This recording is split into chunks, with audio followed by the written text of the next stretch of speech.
Apranga son kalilono ne voleng dun so pirte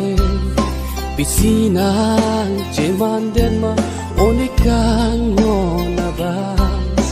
Apranga son kalilono ne voleng dun so pirte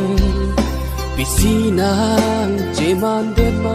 onikang ngona ba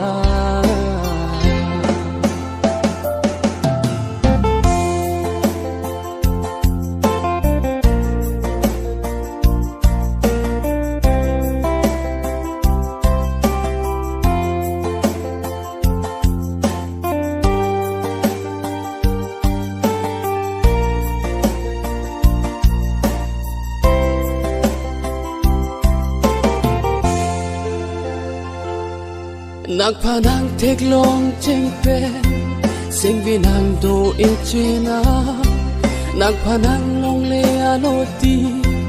viri det bone kai china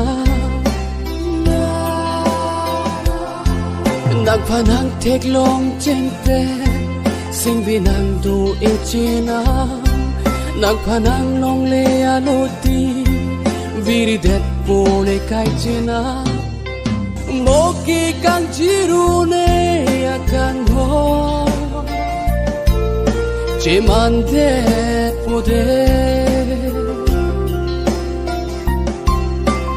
Moki kang jirune akan ho Cemande pode Apranga son kalilono ne voleng dun so pirte pisinang jemanden ma onekang ngona ba Apranga son kalilono ne voleng dun so pirte